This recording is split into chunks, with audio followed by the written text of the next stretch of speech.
Konnichiwa. Selamat siang. O genki desu ka? Sehat para peserta sekalian? Minasang, saya Zainal Abidin dari Pusdiklat Bahasa Badiklat Kemhan akan melanjutkan pembelajaran ya tentang tentang pola kalimat dari materi tata bahasa. Ini yang akan kita pelajari. Oke, tujuan pembelajarannya agar peserta dapat menggunakan pola kalimat bahasa Jepang dengan baik dan benar, tentu saja ya. Bukunya yang dipakai itu Minna no Nihongo Ichi atau Minna 1. Minna 1 ya. Nah, ini udah yang paling dasar sekali. Dan buku ini adalah buku tata bahasa. Jadi khusus tata bahasa. Eh, karena buku Minna itu ada eh, kanji, ada apa kikitori ya, listening dan segala macamnya. Khusus buku ini buku tata bahasa. Silahkan, silahkan para peserta sekalian untuk membuka buku ini bab 1 Rensu E. Rensu E itu Rensu A. Bab 1 Rensu A. Di situ ada pola kalimat. Ada pola kalimat, kita akan melanjutkan pembelajaran kita sebelumnya ya di Rensu E ini. Ya, lanjut. Oke. Kita apersepsi ya, itu sedikit brainstorming pembelajaran yang sudah kita lakukan. Saya akan membacakan ya. Mudah-mudahan para peserta tidak lupa nih ya. Watashi wa maiku mirades. Itu kalimat pertama ya. Watashi wa maiku mirades. Kedua, watashi wa kaisa ing desu. Watashi wa kaisa ing desu. Kalimat ketiga, wan sang wa chugoku jin desu. Wan sang wa chugoku jin desu. Terpanggil? Terpanggil ya, yang sebelumnya sudah pernah dipelajari ya. Oke, perhatikan. Yang berwarna merah itu adalah partikel. Wa, di dalam hiragana dia dibacanya ha. Tetapi ketika dia menjadi partikel, dia menjadi wa. Kemudian des, di akhirnya itu des ya, warna merah juga. Itu eh, kata kerja bantu. Dia fungsinya untuk menutup kalimat. Masih ingat? Oke.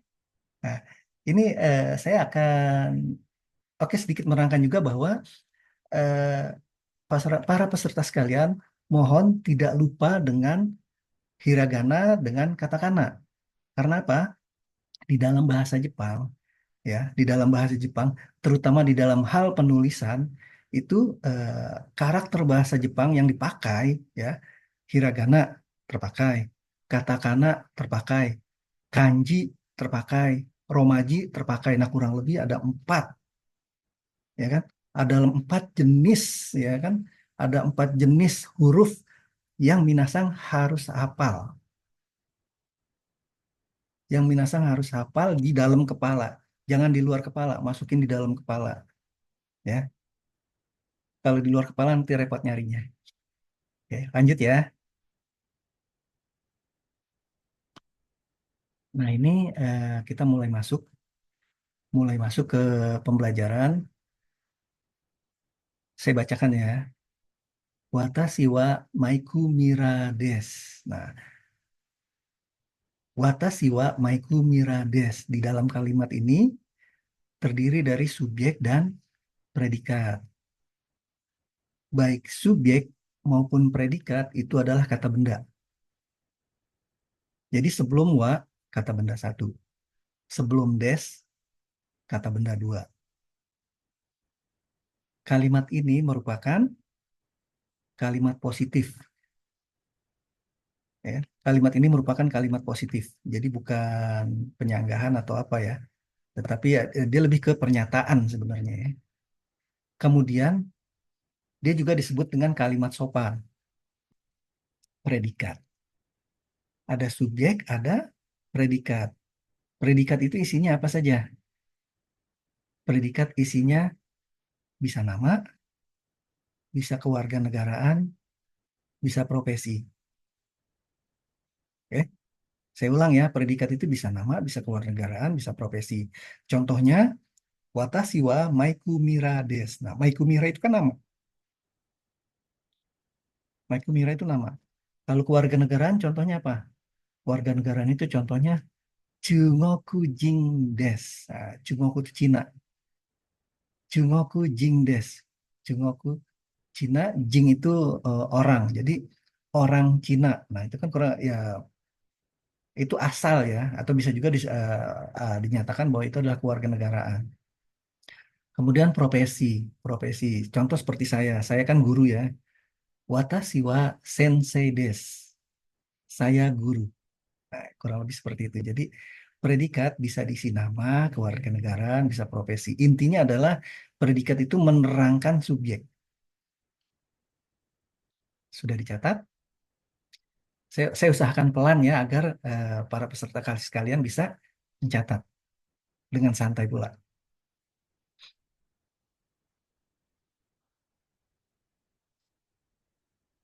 Lanjut ya.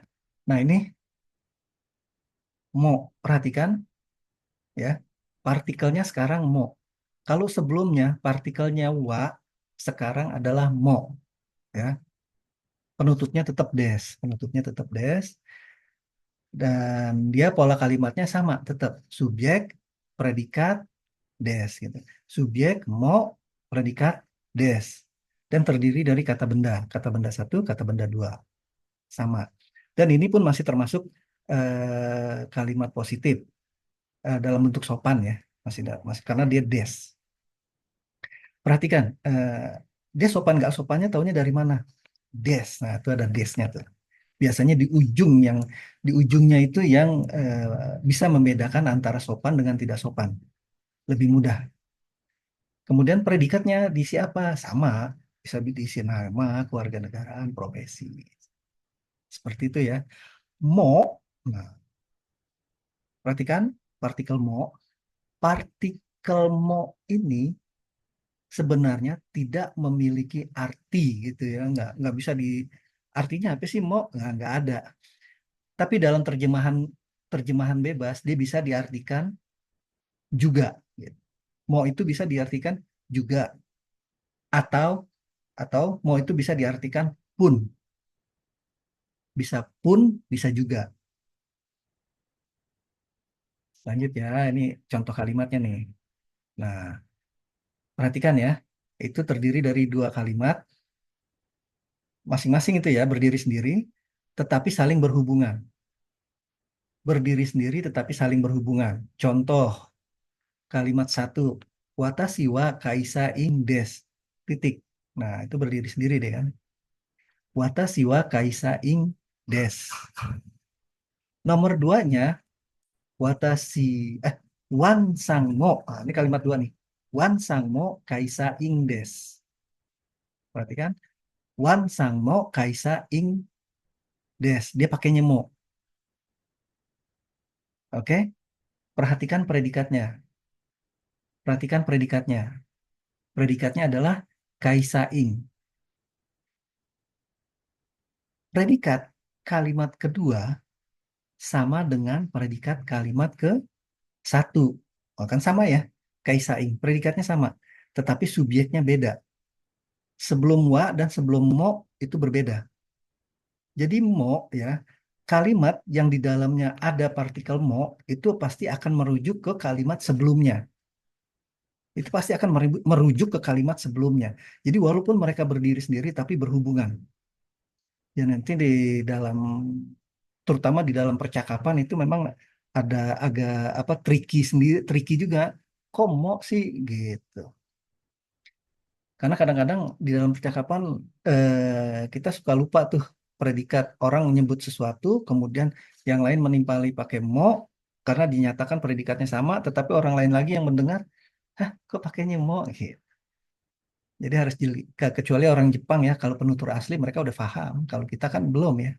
Kalau kita belum ya, makanya kita harus mo-nya merujuk ke siapa nih ya?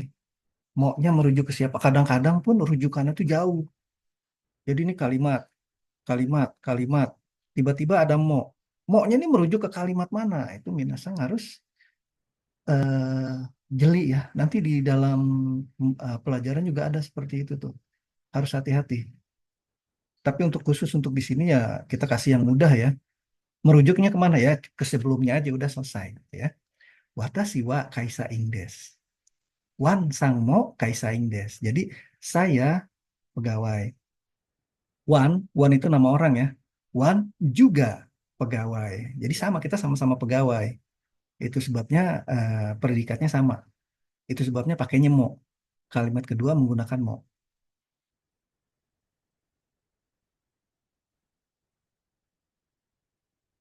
Nah ini kita lanjut ke kalimat negatif. Kalimat negatif ya. Saya bacakan kalimatnya ya. Saya bacakan kalimatnya. Wan sang wa kaisa ing dewa arimaseng. Oke, saya ulang. Wan sang wa kaisa ing dewa arimaseng. Terlihat dewa arimaseng di bawahnya ada ja arimaseng. Dewa arimaseng dan ja arimaseng itu sama ya. Dewa arimaseng, ja arimaseng itu sama. Jadi ini adalah kalimat negatif, tapi tetap bentuknya dalam bentuk sopan ya. Bagaimana cara mengetahui bahwa ini adalah kalimat negatif? Perhatikan di situ ada eh, seng seng, ada seng seng. Karena di situ tertulis seng seng, nah itu berarti negatif tuh. Wan sang wa kaisa ing dewa arimaseng, ada sengnya tuh, negatif dia. Atau bawahnya tuh ja arimaseng, nah, seng juga negatif. Oke. Dan sama sebelum wa dia ada subjek, sebelum dewa arimaseng dia ada predikat. Kemudian ada juga kata benda. Jadi kata benda satu, kata benda dua. Predikat bisa terdiri dari nama, kewarganegaraan, dan profesi. Oke, sampai di situ. Silakan dicatat. Lanjut ya, lanjut ya.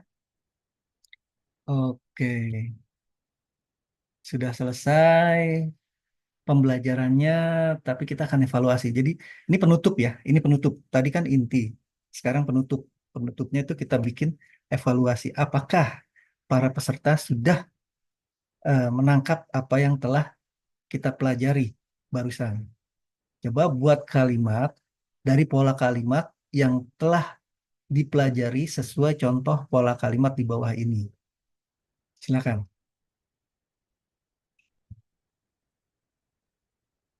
Oke, saya nyatakan sudah selesai. Jangan lupa dicatat ya.